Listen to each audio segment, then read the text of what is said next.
اعوذ باللہ من الشیطان الرجیم بسم اللہ الرحمن الرحیم۔ میرے پیارے بہن اور بھائی، امید کرتی ہوں کہ آپ سب خیریت سے ہوں گے۔ دعا کرتی ہوں کہ اللہ پاک ہمیشہ آپ کو قائم دائم رکھے، ہمیشہ آپ کو سلامت رکھے۔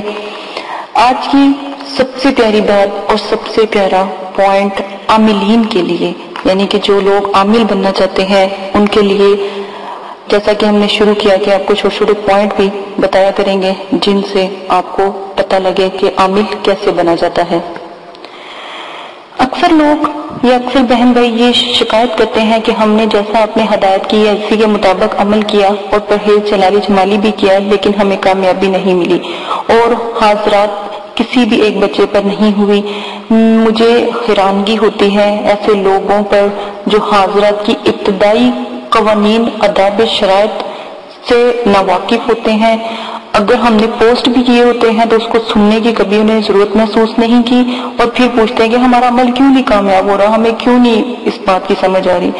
سرسری طور پر سن لیتے ہیں، عمل شروع کر دیتے ہیں، لیکن کبھی یہ نہیں سوچا کہ اگر اتنی ساری ویڈیوز پوسٹ کی گئی ہیں تو ہمیں چاہیے کہ ہم پہلے ان کو سنیں تو پھر شروعات کریں کسی عمل کی۔ یہ آپ ہی کے فائدے کے لیے حصار ہر طرح کے اور شرائط ہر طرح کے آپ کے ساتھ پوسٹ کیے گئے ہیں۔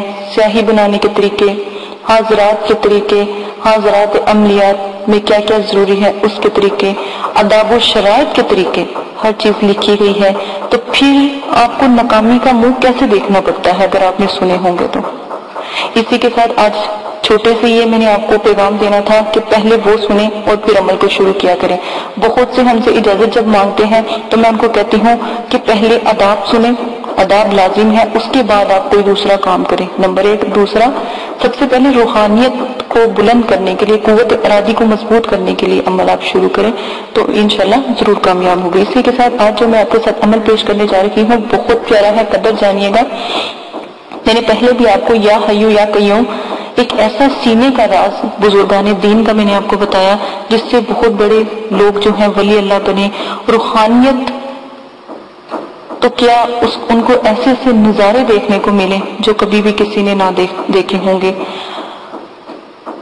اول آخر 11 مرتبہ درود شریف شروع کریں، صبح اٹھتے ہی 11 مرتبہ درود شریف پڑھیں، فجر کی نماز پڑھیں، اس کے بعد آپ نے پڑھنا کیا ہے یا حیو یا قیوم۔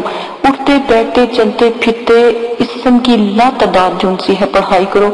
بے شک بیچ میں سے آپ شروع میں رک جاؤ گے، آپ سے نہیں پڑھا جائے گا، ٹھیک ہے، تو اس کے رکنے سے جب آپ دوبارہ جیسے آپ کو پتہ نہیں لگا، آپ نے بیچ میں چھوڑ دیا، اپنے کام میں لگے، پھر آپ گھنٹے بعد یاد آیا، 2 گھنٹے بعد یاد آیا کہ ہم تو ذکر بھی کر رہے تھے، تو یقین مانے اسی وقت شروع کر دو۔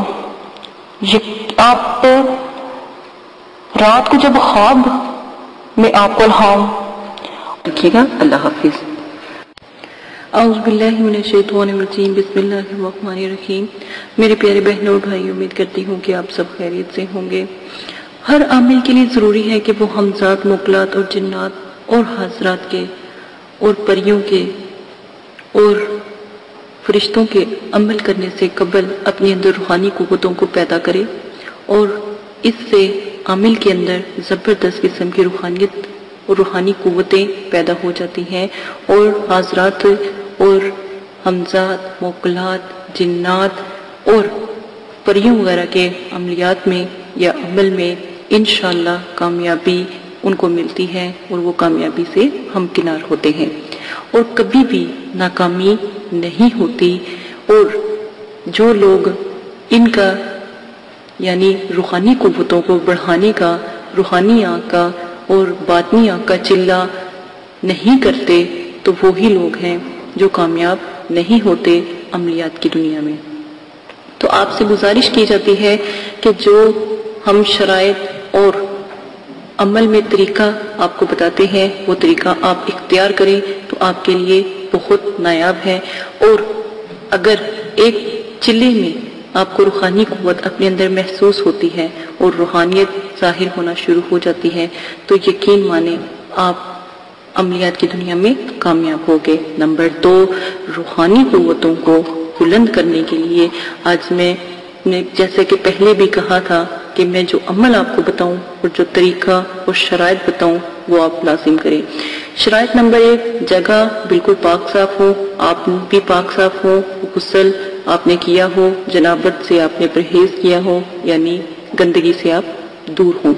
نمبر 2، آپ جب بھی روحانی قوتوں کو محسوس کریں یا اپنی آنکھوں کو بند کریں اس سے پہلے ایک طریقہ اختیار کریں۔ طریقہ وہ یہ ہے کہ جب بھی آپ مراقبہ روحانی قوتوں کو یعنی روحانی آنکھ، باطنی آنکھ اور تیسری آنکھ کا عمل جو آپ کو بتایا جائے کرنا شروع کریں تو اس سے پہلے روئی کے 2 پھپھولے، سپنج، 2 پھوے لے کر پانی میں ہلکا سا ڈبو لیں، یعنی پانی میں ان کو بھگو لیں، پانی چھڑکا لیں اور پانی نچوڑ کر بہت معمولی سا کالی مرچوں کا پاؤڈر اس پھپھولوں پر آپ لگا لیں اور ان کو مسل کر کانوں میں رکھ لیں۔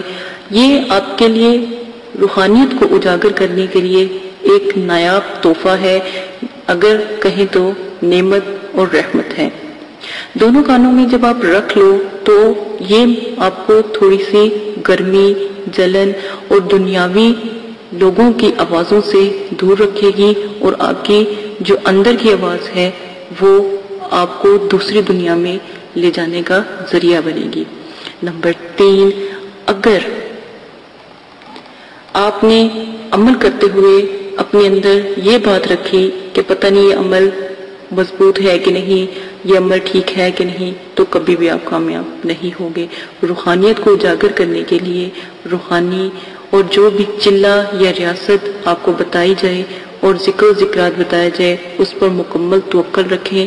سب سے پہلے توکل رب مضبوط رکھیں، اللہ پر توکل، یقین کامل اور اللہ سے ایک رابطہ قائم کرنے کا سوچ اپنے اندر رکھیں تو جلدی کامیاب ہوں گے، ورنہ آپ کی ریاست اور چلہ اور عملیات بیکار ہیں۔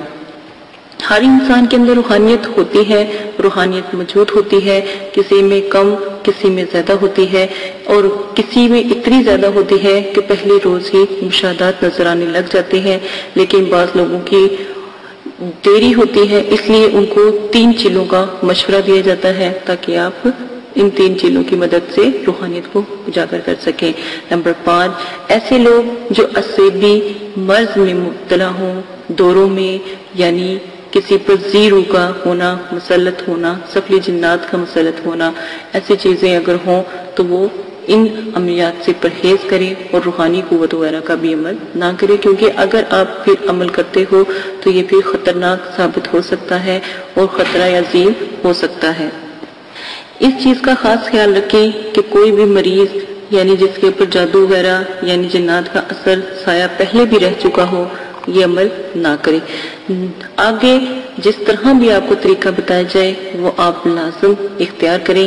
جو عمل جس طرح بتایا جائے گا، جیسے ہی اس کا طریقہ بتایا جائے، جو ذکر بتایا جائے آپ وہی ذکر اختیار کریں گے۔ اس میں غلطی کی کسی قسم کی گنجائش نہ کریں۔